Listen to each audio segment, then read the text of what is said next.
이 시간 하나님께서 우리에게 주시는 말씀은 마태복음 20장 26절에서 28절입니다. 제가 보는 성경으로 신약 33쪽입니다. 말씀을 봉독할 때 하나님의 음성을 들으시기 바랍니다. 너희 중에는 그렇지 않아야 하나니 너희 중에 누구든지 크고자 하는 자는 너희를 섬기는 자가 되고 너희 중에 누구든지 으뜸이 되고자 하는 자는 너희의 종이 되어야 하리라. 인자가 온 것은 섬김을 받으려 함이 아니라 도리어 섬기려 하고 자기 목숨을 많은 사람의 대속물로 주려 함이니라. 아멘. 여러분들 마음에 두 가지의 짐승이 있어요. 늑대가 두 마리가 사는데 먹이를 많이 주는 늑대가 지배를 한다고 했습니다. 하나는 불행이라고 하는 늑대, 하나는 행복이라고 하는 늑대가 있는데, 여러분들 행복에 먹이를 많이 주세요. 그래서 행복한 인생, 행복한 신앙생활이 돼야 되거든요. 행복을 선택하면 됩니다. 오늘도 기쁜 마음으로 이 예배에 들어오시기를 주 이름으로 부탁을 드리겠습니다. 우리 옆 사람과 인사 한번 해봅시다. 집사님 덕분에 행복합니다. 시작. 집사님 덕분에 행복합니다. 4층도 제가 이렇게 있는 것 같아도 눈을 이렇게 뜨고 보거든요, 다. 여러분 덕분에 굉장히 행복한 신앙생활이 되고 있습니다. 저도 그렇고요. 여러분, 오늘 주제는 생소한 게 아니거든요. 제가 그동안에 많이 말씀을 드렸던 섬김이라고 하는 주제, 그래서 여러분이 또 그 설교 하나 이렇게 생각할 수도 있는 주제입니다.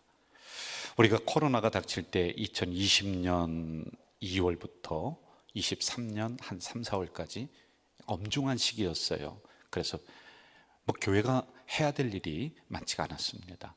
그럴 때 2021년 코로나 시기에 저는 이제 이런 설교를 제가 했습니다. 하나님, 제가 우리 교회 공동체를 한번 점검해 보고 싶습니다. 그래서 우리 다시라고 하는 이 대주제를 가지고 우리 다시 선교는 어떻게 해야 되는가, 우리 다시 예배는 어떻게 드려야 되는가, 우리 다시 전도를 할 수 없는 시대인데 전도를 그럼 어떻게 해야 되는가, 이러한 부분을 하나하나 점검을 해나갔던 그때가 있었습니다. 기억하실라나 모르겠습니다. 2021년 7월 18일 그때 설교의 제목이 우리 다시, 그리고 맨 땅에 헤딩한 해바라기, 이렇게 제가 정했었어요. 저는 교회를 섬길 때 어떻게 섬겨야 되는가 신학생 시절에 많은 연구를 하고 준비를 했었습니다. 그리고 부목사 때 많은 교회를 탐방을 하면서 자료를 많이 모아놓게 됐었어요. 그래서 이러이러한 교회가 좀 되면 좋겠다라고 하는 그런 생각이 있었습니다. 그런 중에 하나가 교회가 지역사회를 위해서 정말 선한 영향력을 좀 끼치는 그런 교회로, 그런 성도들로 나아가면 좋겠다. 그래서 우리 교회에 제가 오면서 이 주변을 연구를 하고 책을 만들어내고 제가 일방적으로 섬기고 이웃을 향해 나가 그런 건 하지 않았어요. 장로님들과 이 책을 가지고 하나하나 공부를 하면서 우리가 합의를 했었습니다. 그런 중에 하나가 해바라기 기독교 사회복지였던 거예요. 그때는 맨 땅에 헤딩하는 심정이었어요. 여러분, 맨 땅에 헤딩이라고 하는 것이 거리 언어가 아니라요, 국어사전에 나와 있는 단어예요. 이렇게 나와 있습니다. 무모한 일에 도전하거나 타인의 도움 없이 혼자서 어렵게 일을 해나갈 때 맨 땅에 헤딩한다. 마치 그때 심정이 그랬다는 거예요. 그 누구의 도움도 없었고요, 그리고 저는 사회복지를 해본 적도 없었고요. 그런데 제가 성경을 연구하면서 보니까 이게 반드시 교회가 해야 될 부분인 것을 발견을 하게 되었던 겁니다. 우리 강현주 목사님이 고생을 많이 했어요. 제가 이렇게 중요하게 생각하는 이유가 있습니다. 여러분, 감정적인 부분으로 우리가 보지 말고 성경의 본질적인 부분으로 이 부분을 바라봐야지만이 되거든요. 우리 성경을 요약한 것을 기독교 교리라고 하는 거예요. 아주 책이 얇아요.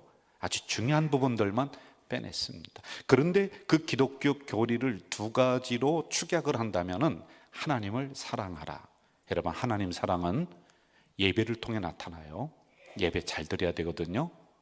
그리고 두 번째는 하나님을 사랑했으면 이웃을 사랑하라. 이웃을 사랑하는 것은 섬김과 희생을 통해 나타나요. 우리가 종종 들었던 설교 중에 선한 사마리아인의 설교 많이 들었을 거예요. 내용은 이렇습니다. 강도 만난 사람이 있는데요, 그 곁을 제사장이 지나가요. 제사장은 종교 전문가거든요. 오늘 목사예요, 지도자예요. 그런데 그냥 지나가요. 쳐다보고 그냥 자기 갈 길을 갑니다. 봤어요. 그리고 두 번째 어떤 사람이 지나가냐? 레위인이 지나간다고 했어요. 레위인은 여러분을 얘기해요. 예배 잘 드리고요, 말씀 잘 듣고 헌금 잘하고 찬양대에서 봉사 잘하는데 불쌍하고 강도 만난 사람, 어려운 사람 보면서 그냥 스쳐 지나가요. 그런데 그때 당시에 사람으로 인정도 안 했던 사마리아인, 이방인, 그 사람이 와서 이 강도 만난 사람을 도와줘요. 그러면서 두 가지를 우리에게 이야기해줘요. 첫째, 강도 만난 사람의 이웃이 누구냐? 제사장이냐? 레위인이냐? 사마리아인이냐? 그리고 두 번째 뭘 얘기해 주냐?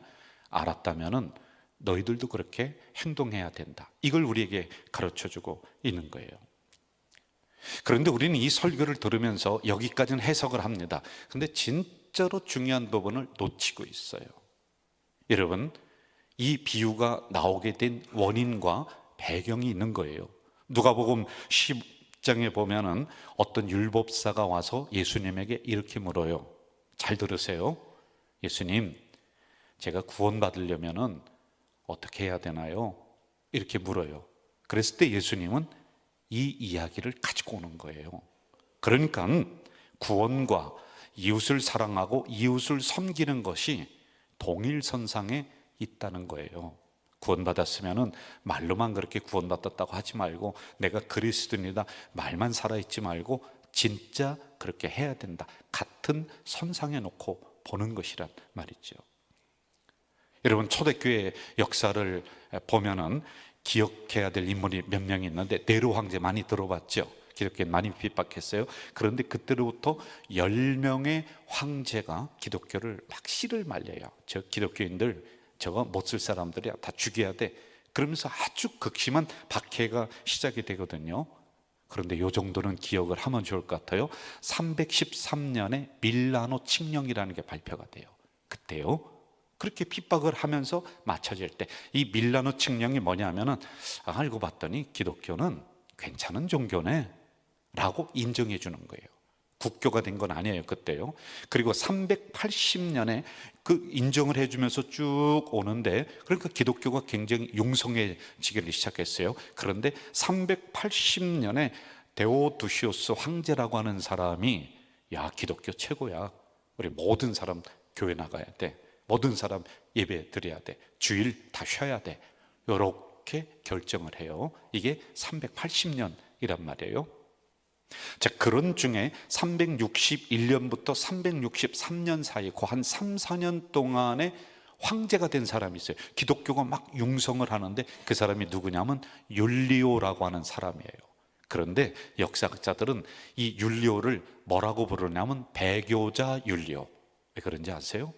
기독교가 막 왕성하게 했는데 이 율리오라고 하는 황제가 가만히 보니까, 아, 기독교 이거 안 되겠어, 이거를 죽이고 옛날에 우리가 믿었던 이방신 그걸 가져가야 된다, 이걸 다시 부흥시켜 줘야지 된다. 그래서 정책을 그렇게 세웁니다.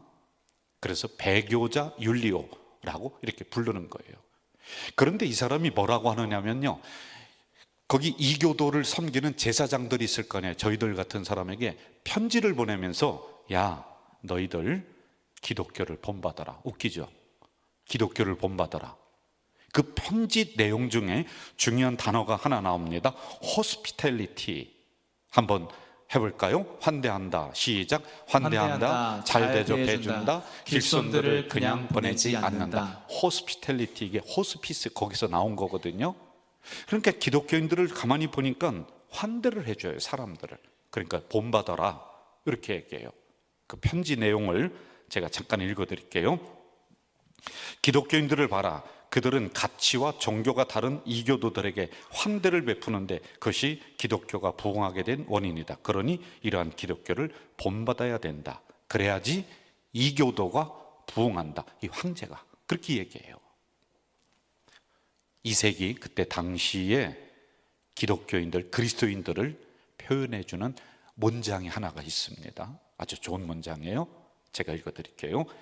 그들의 땅, 언어 혹은 관습 등에 관해서 다른 사람들과 그리스도인들은 구별되지 않는다. 기독교인들은 그들만의 도시에 살지 않고 그들의 언어는 이상한 방언이 아니다.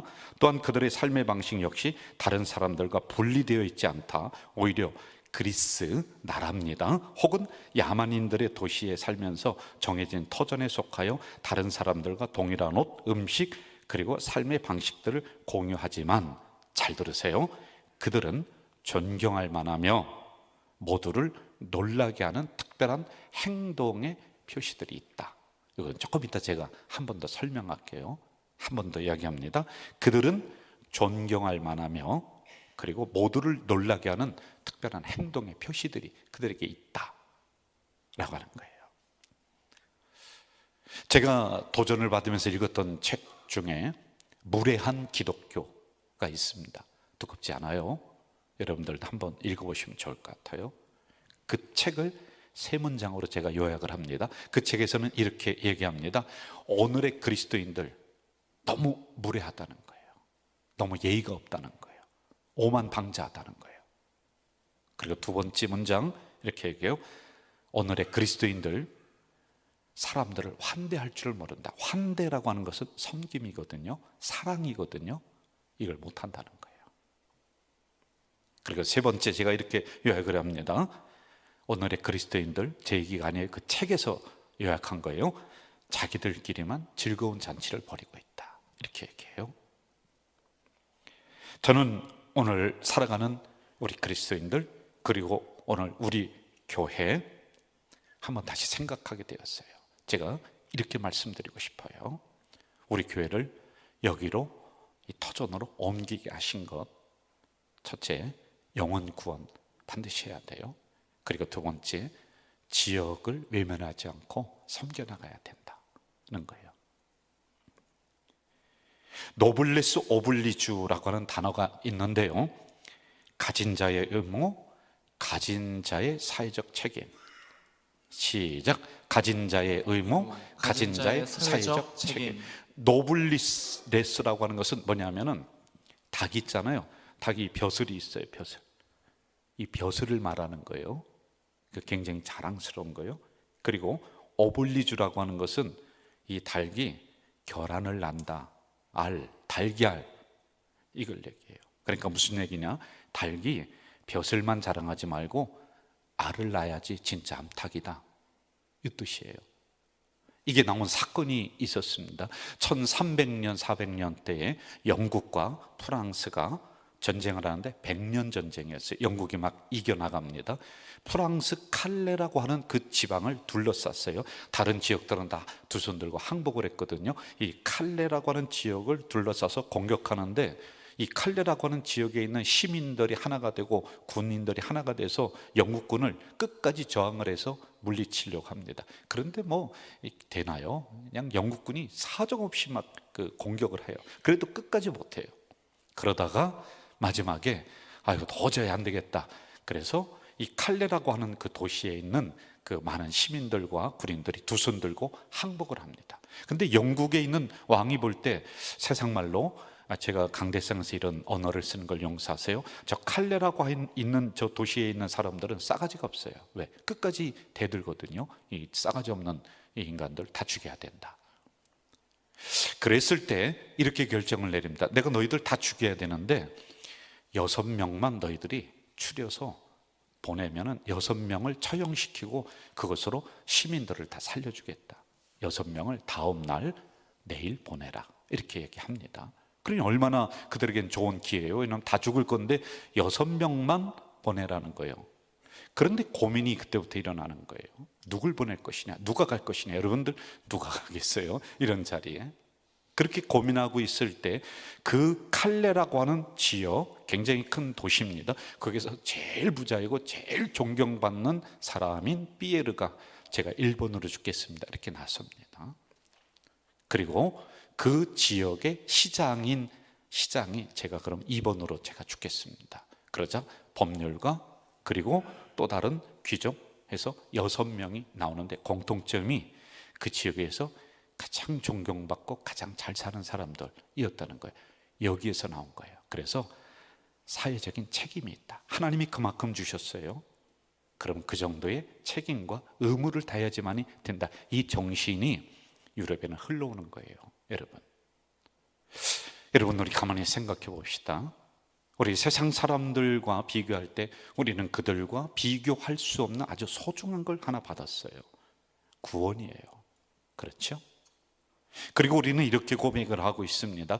지금까지 살아온 것 하나님의 은혜입니다. 만 가지가 하나님의 은혜다라고 하는 이런 고백을 우리는 하고 있거든요. 그러면은요, 책임이 있어야 돼요. 의무가 있어야 돼요. 하나님이 그만큼 베풀어 줬으면은 내 입에만 털어놓고 내 배만 두드리면은 안 된다 라고 하는 거예요. 교회 목적을 하나님과의 수직적인 관계만 두면은 이거 못해요. 우리가 예배 잘 드리고 찬양 잘하고 찬양대 열심히 찬양해요. 그걸로 땡 끝나는 거예요. 이건 수직적 관계예요. 그럼 십자가가 형성이 안 돼요. 수평적인 관계, 이웃을 보고요, 옆에 있는 사람을 보고요, 어려운 사람을 보는 수평적인 나와 너의 관계가 이루어져야지 이게 되는 거예요. 한 문장 또 이야기할게요. 중요합니다. 교회는 지상에 있는 한 지역사회를 향한 책임과 목적과 의무가 있다. 시작. 교회는 지상에 있는 한 지역사회를 향한 책임과 목적과 의무가 있다. 그래서 초대교회 그 문장 제가 아까 읽어줬잖아요. 그들은 특별한 행동을 했다, 존경받을 만했다, 궁금증을 불러일으켰다. 그때요, 전염병이 일어났을 때 제가 말씀드렸잖아요. 사람들 다 도망갑니다. 그런데 한 그룹의 무리가 도망가는 도시로, 그 죽음의 도시로 들어가서 거리 청소하고요, 손 씻겨주고요, 죽은 사람 시체를 분리해서 태우고요. 그런데 알고 봤더니 그리스도인들이었다. 이게 기록이 나와 있어요. 그래서 이렇게 된 거예요. 성경에 보면 나의 목회자, 직분자를 구분하는데 목회자와 직분자는 역할이 다르다. 한번 보세요. 영혼 구원을 위한 말씀 사역, 목회자가 하는 거예요. 제가 행정, 섬김 다른 거 아니에요. 직분자들은 나머지 부분을 하는 거예요. 봉사의 삶을 위한 구제, 섬김 사역. 그래, 역할 분담이 있었다 말이죠. 성경 또 하나 이야기합니다. 잘 들으세요. 누가복음 16장에 보면은 부자와 거지 나사로, 여러분 많이 들었던 설교를 제가 본질을 지금 캐내고 있는 거예요. 부자 그리고 거지 나사로 있죠. 그런데 둘이 비슷한 시기에 죽습니다. 그런데 성경은 뭐라고 하냐면 부자를 보면서 장사되었다는 것은 장례를 똑부러지게 잘 치렀다는 거예요. 그런데 거지가 죽었을 때는 그냥 죽었다. 그러니까 거적되게 둘둘 말아서 어디 한켠에 치워버린 거, 어디 계곡에 던져버린 거예요. 자, 그런데 동시에 비슷하게 죽었는데 그때 상황을 이렇게 성경은 기록하고 있습니다. 한번 봐요. 이에 그 거지가 죽어 천사들에게 받들려 아브라함의 품에 들어가고 부자도 죽어 장사됨에 그가 음부에서 고통 중에 있었다. 저를 보실까요? 여러분 이상해요. 자, 부자는 죽어서 지옥 갔다는 거예요. 음부, 그래서 고통 중에 있어요. 그런데 거지는 죽어서 아브라함 품, 그러니까 천국에 가 있다. 여러분 이런 궁금증이 있어요. 부자가 잘못했다는 내용 없거든요. 사기쳐서 돈을 끌어모았다, 살인을 해서 돈을 끌어모았다, 다른 사람을 악하게 하면서 부자가 되었다, 그거 없어요. 열심히 살았어요. 정직하게 살았어요. 그래서 부자가 됐어요. 그런데 왜 지옥 가요? 그래서 본질을 못 캐내면은 여기까지뿐이 못해요. 그러니까 끝나요. 이거 억울한 거예요. 그럼 여러분 우리도 다 거지 돼야 되잖아요. 그렇잖아요. 그럼 부자가 잘 먹고 잘 살고 부자이기 때문에 지옥 갔다, 그게 아니거든요. 원인은 딱 한 가지가 있어요. 이 본문에서, 이 말씀에서 이야기해 주려고 하는 것은 뭐냐면은 대문 밖에 있었던 거지, 어려운 사람을 돌보지 않았다. 여러분 여기서 또 중요한 거 우리가 하나 캐냅니다. 천국 가느냐 지옥 가느냐의 기준점을 이거로 보네요. 구원과 동일선상. 구원 대처할 수 있다는 게 아니에요. 그만큼 본질이다, 중요하다, 이걸 얘기해 주고 있는 거예요. 오늘 본문 들어가 봅시다. 누구든지 크고자 하면, 시작. 누구든지 크고자 하면 섬기는 자가 되어야 한다. 으뜸이 되고자 하는 자는 종이 되어야 한다. 이것도요, 우리가 말씀을 본질로 못 들어가면은, 내가 큰 사람이 되고 으뜸이 되려면은 다른 사람 잘 섬기고 희생을 잘해야 돼. 아니에요. 거기까지 보면 우리가 성경을 못 보는 거란 말입니다. 어떠한 수단으로 이루기 위해서 섬겨라, 종이 되라, 희생해라, 사랑을 베풀어라, 이렇게 돼버리는 거란 말이에요. 여러분, 그런 게 아니라, 잘 들으세요, 전도의 전략으로 복음을 전하는 수단으로 섬기고 봉사하고 종이 되고 사랑하고 희생하고 하지 말라는 거예요. 중요한 핵심이에요. 제 설교의 아주 중요한 핵심이에요. 그러니까 우리가 기독교 사회복지를 합니다. 그리고 어르신들 화요일마다 섬기고 있어요. 그리고 토요일에 다문화 가정하고, 또 그거 외에도 지역을 향해서 우리가 선한 영향력을 계속 끼치고 있거든요. 그러므로 우리 교회는 부흥할 것이다, 그러면 안 된다는 거예요. 이건 복음을 파는 거예요. 다시 얘기할게요. 이것을 통해서 우리가 이 정도로 했으니 저 사람들은 교회 나와야 돼, 그리고 구원받아야 돼 라고 이야기하면 안 된다는 거예요.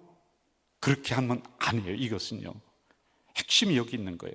우리가 전략적으로 사회복지를 하고, 전략적으로 무슨 어른들을 섬기고, 전략적으로 좋은 일을 하고, 전략적으로 구제를 하고 하는 사역이 교회가 되면 안 된다.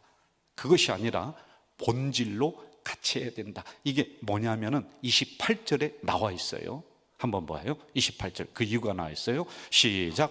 인자가 온 것은 섬김을 받으려 함이 아니라 도리어 섬기려 하고 자기 목숨을 많은 사람의 대성물로 주려 함. 자, 그냥 띄워주세요. 인자가 온 것은 섬김을 받으려 함이 아니라 도리어 섬기려 하고, 여기까지만 놓고 보면은 우리가 잘 섬기면 교회 부흥되고, 그리고 저 사람 구원받고 이렇게 될 거야, 우리가 전도할 거야 라고 하는 이게 형성이 돼요. 그런데 이상해요. 그 다음에 자기 목숨을 많은 사람의 대속물, 십자가 사건을 이야기해 주고 있는 거예요. 그러니까 여러분, 이 얘기가 뭐냐 하면은 다른 사람 섬기는 거와 십자가 사건을 동일선상에 이것도 놓고 보는 거예요. 이 정도로 본질이라는 거예요. 그럼 우리가 열심히 섬겼어요. 열심히 사회복지를 하고, 그리고 지역을, 그리고 성도를 이렇게 섬겼습니다. 그러면요, 교회가 부흥되는 건 그냥 바라보지 않아도 자연히 따라오는 거예요. 그런데 그게 전략이 되면 안 된다는 거예요. 이해가 되셨나요? 이해가 되셨으면 아멘 해주세요. 또 한 문장에 또 나가요. 중요한 부분입니다. 같이 한번 읽을까요?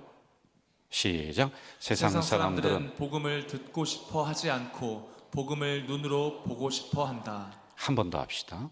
세상 사람들은 복음을 듣고 싶어 하지 않고 복음을 눈으로 보고 싶어 한다. 제가 두 가지 간증을 드릴게요. 어느 과일 가게 하는 아주머니가 있었어요. 그런데 교회 다니는 아저씨가 과일 가게에 가서 늘 이렇게 얘기해요.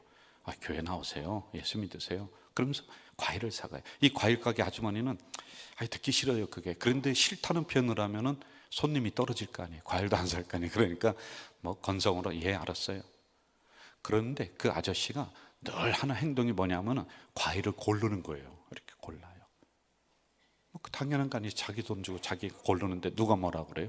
그런데 집에 갈 때 보면은 좋고 튼튼하고 큰 게 아니라 약간 흠집이 있는 것들을 집어가는 거예요. 참 이상한 사람이다. 올 때마다 그렇게 하는 거예요. 그러면서 저는 이 교회 나가니까 교회 나오세요. 이렇게 하고 그냥 가시는 거예요. 그렇게 하다가 한참 후에 어떤 아주머니가 와서 또 과일을 사는데, 이 아주머니도 교회 나오세요. 교회 나오시면 좋아요. 이렇게 전도를 했어요.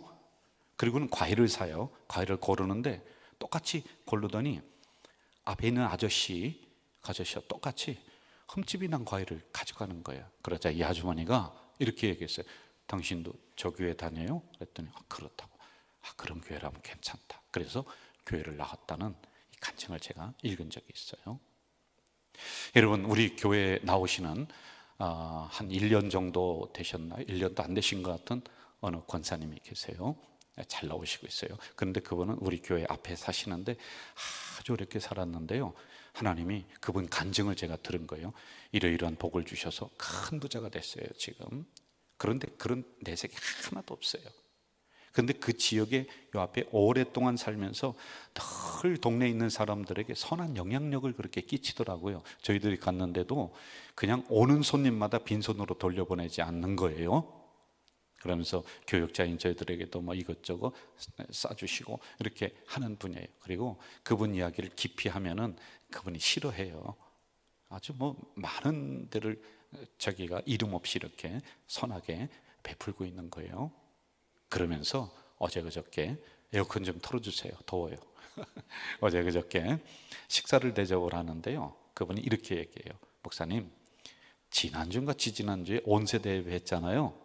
그리고 점심은 지역에 가서 장사 잘 안 되고 뭐 그런 데 가서 먹으라고 했잖아요. 국수집에 갔어요. 그리고 제가 이렇게 얘기했어요. 아는 분이에요. 그 동네에 있는 분이니까 우리 목사님 이렇게 얘기하더라. 그랬더니 거기 있는 분이, 이야, 그 교회 멋지다, 그 교회 됐다, 그러면서 전도를 하는 거예요. 어려운 게 아니라고 하는 이런 이야기예요. 우리가 복음을 눈으로 보고 싶어 한다라고 하는 거예요.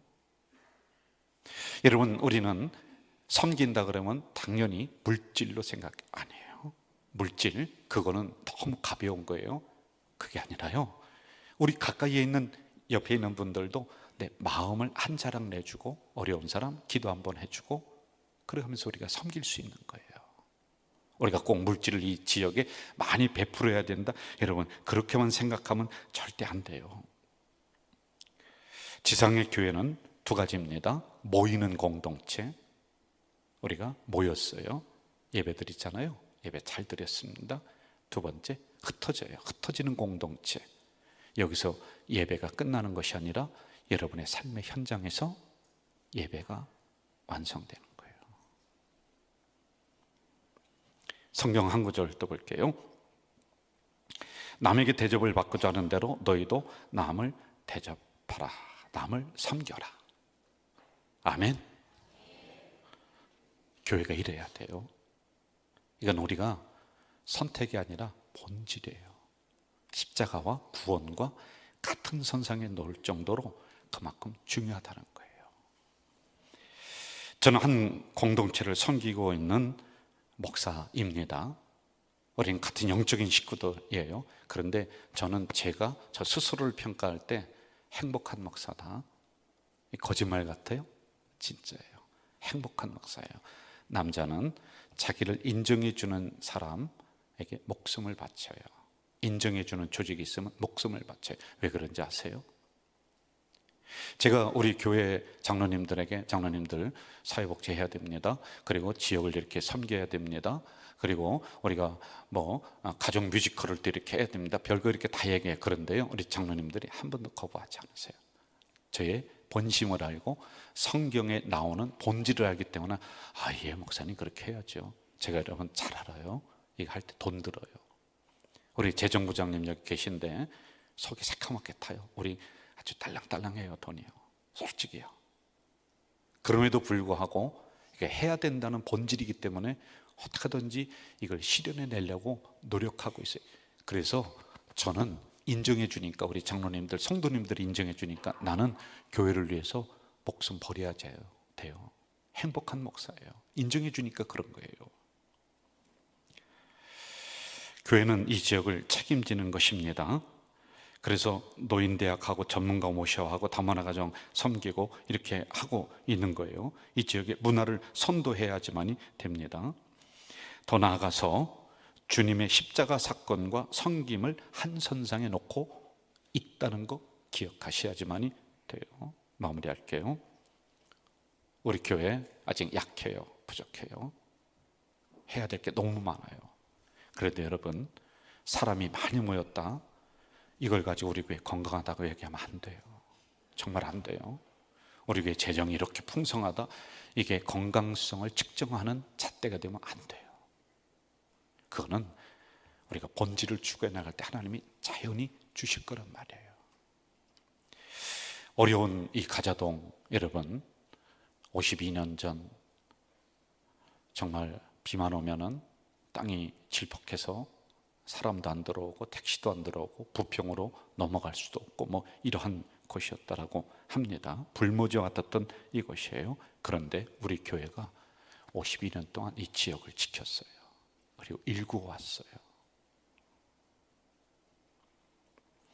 근데 하나님은 이것으로 만족하지 말고 이제 교회 안에 있는 우리들에게 남을 대접하고 섬기는 이 본질을 놓지 마라, 잊지 마라 말씀하고 있는 거예요.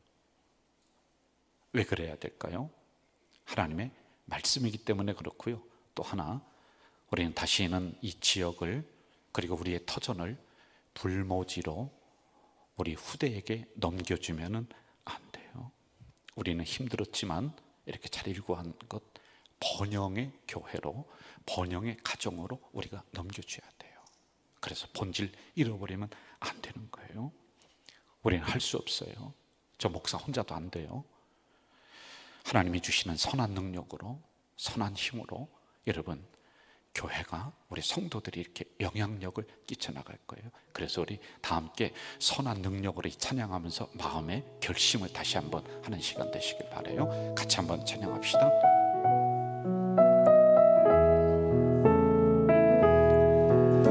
주 선한 능력으로 안으시네. 그 크신 크신 발로 날 붙드시네. 절망 속에도 흔들리지 않고 사랑하는 주 얼굴 구하니 함께 선한 능력으로, 선한 능력으로 일어서리. 주만 의지하니 믿음으로 우리 고대하네 주 오실 그날 영광의 새날을 맞이하리. 우리 다 같이 이전의 괴로움, 전의 괴로움 날 애워싸고 고난의 길을 걷는다 해도 주님께 모든 맡긴 우리 영혼 끝내 승리의 날을 맞으리. 함께 선한 능력으로, 선한 능력으로 일어서리. 아멘. 주만 의지하리 믿음으로 우리 고대하네 주 오실 그날 영광의 새날을 맞이하리. 여러분 우리 두 손 들고 주님이 마신 고난의 승자니 우리도 감사하며 받으리. 주님의 남은 고난 채워가며 예수와 복음 위에 살리라. 선한 능력으로, 선한 능력으로 일어서리. 주만 의지하리 믿음으로 우리 고대하네 주 오실 그날